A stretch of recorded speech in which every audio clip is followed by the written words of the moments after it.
Baahubali the epic इसका 70 second छोटा सा टीजर रिलीज हुआ है, लेकिन अंदर जो दिखाया गया वो अगले 70 दिन दिमाग कभी भूल नहीं पाएगा। जी बिल्कुल सही सुना आपने। एस राजामौली इंडिया के वन ऑफ द मोस्ट चालाक डायरेक्टर उसी न्यूक्लियर बॉम्ब को वापस लेकर आए हैं जिसने बॉलीवुड साउथ के बीच पैन इंडिया की शुरुआत की थी। और ये बात माननी पड़ेगी, सिर्फ 70 सेकंड देखकर इतना समझ आ गया कि लाखों आएंगी लाखों जाएंगी, लेकिन बाहुबली जैसा दूसरा सिनेमा एक्सपीरियंस कोई फिल्म नहीं दे पाएगी। पता चला आपको, बाहुबली 1 और बाहुबली 2 को एक साथ जोड़कर एक अकेली तीसरी फिल्म को क्रिएट किया जा रहा है जो लगभग 3-3.5 घंटे लंबी होने वाली है। एस राजामौली फिर से दिमाग लगाकर दोनों पार्ट्स को आपस में इस तरह जोड़ेंगे कि तुम देखने वाले को पूरी कहानी भी समझ आ जाए और मजा पिछली बार से भी डबल हो जाए। लेकिन एक अंदर की खबर बताऊं, बहुत चालाकी वाली स्कीम राजामौली सर के दिमाग में आई है और उन्होंने अगर उसका इस्तेमाल किया तो बाहुबली फिर से 300, 400, 500 करोड़ इकट्ठा कर देगी। पहले बार टीजर की करेंगे। प्रभास को फिर से बाहुबली रुक में देखकर इतना अच्छा फील हुआ ना, काश कोई फिर से उनका इस तरीके से इस्तेमाल कर पाता तो पूरा नॉर्थ से लेकर साउथ इंडिया पागल हो जाता। सिर्फ प्रभास ने टीजर में बाहुबली का एक एक सीन आइकॉनिक लगा है। इतनी सारी यादें जुड़ी हैं उस फिल्म के साथ। आजकल ऐसा कनेक्शन किसी फिल्म के साथ फील ही नहीं होता। उस पे बोनस है ये कलर ग्रेडिंग और एक्स्ट्रा विजुअल इफेक्ट्स जिन्होंने फिल्म का पूरा लेवल ही चेंज कर दिया है। वीएफएक्स, लाइट्स और इतना फ्रेश कलर, ऐसा लग रहा है हॉलीवुड सिनेमा देख रहे हैं। और कमाल की बात है, इंग्लिश मूवीज की तरह बाहुबली इस बार आईमैक्स और 4DX में भी रिलीज होगी, जिसमें आपके दिमाग के साथ साथ कुर्सी भी हिलेगी। लेकिन अब बताती हूँ आपको सीक्रेट स्कीम के बारे में जो बाहुबली द एपिक को 2025 की सबसे कमाऊ फिल्म की लिस्ट में न सिर्फ लेकर आएगी, क्या पता ये फिल्म सबसे आगे भी निकल जाए।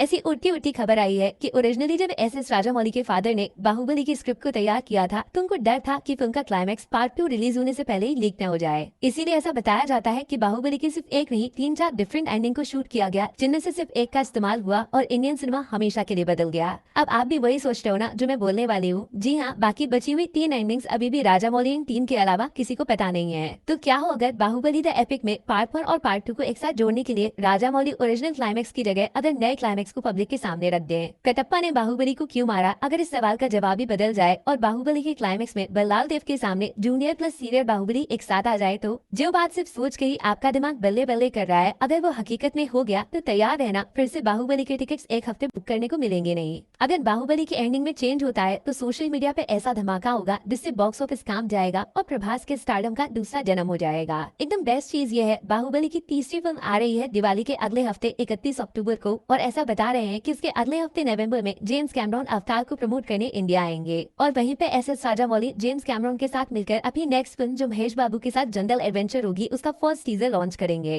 मतलब एकदम सोच समझकर बिल्कुल परफेक्ट टाइमिंग के साथ बाहुबली को फिर से थिएटर्स में लाया जा रहा है। पास्ट के दम पर अपनी फ्यूचर फिल्म का हाइप बनाना कोई सीखे इनसे। फिलहाल आप बस इतना सा काम करो, एक बार जाके बाहुबली द एपिक का छोटा सा टीजर देख लो। वहाँ जो मिलेगा वो सिर्फ सैंपल है, असली पिक्चर तो अक्टूबर में आएगी। और अगर वो डिफरेंट एंडिंग वाला आइडिया सच निकला तो मुझे नहीं लगता री रिलीज में पूरी दुनिया का कोई रिकॉर्ड होगा जो बाहुबली के सामने टिक पाएगा। बॉक्स ऑफिस टुकड़े टुकड़े हो जाएगा। वैसे आप क्या बोलते हो, बाहुबली के साथ ये एक्सपेरिमेंट काम करेगा, नया रिकॉर्ड बनेगा, या फिर रिस्क नहीं लेने का जो ओरिजिनल है वही ठीक है? कमेंट जरूर करना। Take care, bye bye.